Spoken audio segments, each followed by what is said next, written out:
Hello viewers আপোনালোক সকলোকে আমাৰ ইউটিউব চেনেললৈ স্বাগতম জনাইছোঁ। ভিউৱাৰসকল মই আজি আপোনালোকলৈ অমৰা আচাৰ ৰেচিপি লৈ আহিছোঁ। তেনেহলে আমাৰ ভিডিঅ'টি চাই থাকিব আৰু ভিডিঅ'টি চাই যদি ভাল পায় তেনেহলে আমাৰ ভিডিঅ'টো লাইক কৰিব, শ্বেয়াৰ কৰিব আৰু আমাৰ চেনেলটো সাবস্ক্ৰাইব কৰিবলৈ নাপাহৰিব।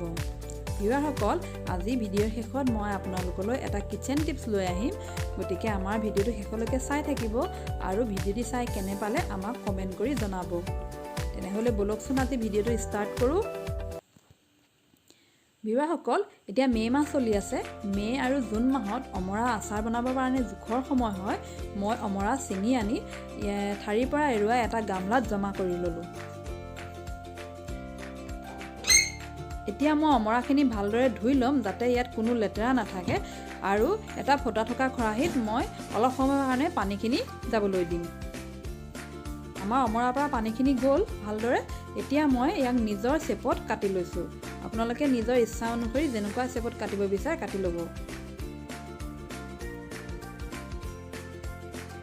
এতিয়া অমৰাখিনিত মই অলপ নিমখ সানি, অলপ বেছিকৈ নিমখ সানিছোঁ, নিমখ সানি ৰাতিটোৰ বাবে ৰাখি দিম। নিমখ সানি ৰাখি থ'লে ৰাতিটোৰ বাবে তেতিয়া অমৰাত থকা এক্সেছ পানীখিনি ওলাই যাব।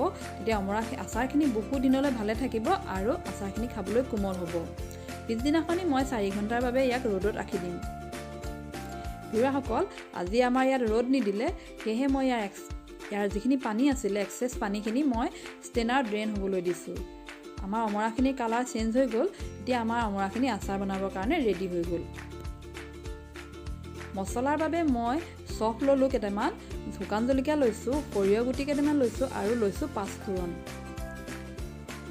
এই গোটেই মছলাখিনি মই এখন পেন গৰম হ'বলৈ দিছোঁ আৰু তাত মই 2 মিনিট সময়ৰ কাৰণে ল' ফ্লেমত ভাজি ল'ম। মছলাখিনি দি খুব লৰাই থাকিব লাগে যাতে এইখিনি দেৰি নাযায় আৰু মছলাখিনি চাৰিওফালৰ পৰা ধুনীয়াকৈ ভাজি ল'ব লাগে। মছলাখিনি ভাজি হৈ গ'ল। এতিয়া মই মিক্সিত অলপ খহটাকৈ ইয়াক পিচি ল'ম। গুড়ি কৰি পিচিব নালাগে, অলপ খহটাকৈ ৰাখিব লাগে। এতিয়া মই এখন পেনত তেল গৰম কৰি লৈছোঁ। বৰ বেছি গৰম কৰিব নালাগে, তেলখিনি অলপ গৰম কৰি ইয়াক ঠাণ্ডা হ'বলৈ দিব লাগে। অমৰাখিনি মই এতিয়া এটা বলত বাকি ল'লোঁ আৰু তাত মই ৰেডি কৰি থকা মছলাখিনি, শুকান জলকীয়া গুড়ি আৰু ইয়াত হালধি গুড়ি মই ইয়াত এড কৰি দিম আৰু খুব ভালদৰে আকৌ মিক্স কৰি ল'ম। খুব ভালদৰে মিক্স কৰিব লাগে যাতে প্ৰত্যেক পিচ অমৰাত মছলা ভালদৰে লাগি ধৰে। যিহেতু ইয়াত আগত নিমখ দিয়াই আছে সেয়েহে মই ইয়াত আৰু অকণমান নিমখ এড কৰি দিছোঁ আৰু পুনৰ লৰাই লৈছোঁ।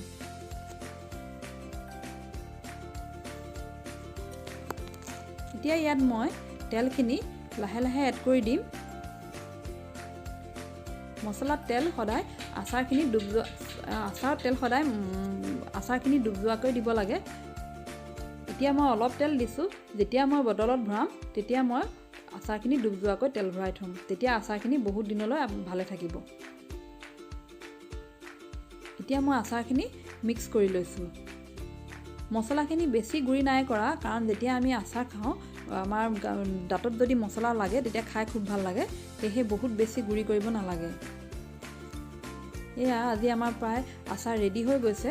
যিহেতু আমাৰ ইয়াত এতিয়া বৰষুণ দি আছে সেয়েহে মই ইয়াত আজি নেমু ৰস এড কৰা নাই। যেতিয়া ৰ'দ দিব মই ইয়াত নেমু ৰস এড কৰিম আৰু ফ্লেভাৰৰ বাবে কণ জলকীয়া দিম। তেতিয়া আমাৰ আচাৰখিনি খাবৰ বাবে ৰেডি হৈ যাব। এয়া আজি আমাৰ অমৰা আচাৰ ৰেডি হৈ গ'ল। আজিৰ কিচেন টিপছটো হৈছে বাহিৰত যেতিয়া বিস্কুট থওঁ, মুড়ি থওঁ, পাপৰে হওক বা ভুজিয়াই হওক, যিকোৱে নহওক বাহিৰত থ'লে কেতিয়াবা সেমেকি যায়। তেতিয়া সেইখিনি এটা কণ্টেইনাৰত লৈ ফ্ৰিজত অলপ সময়ৰ বাবে ৰাখি দিব লাগে। তেতিয়া পুনৰ আগৰ দৰে হৈ পৰিব। তেনেহ'লে আজিলৈ আহিছোঁ।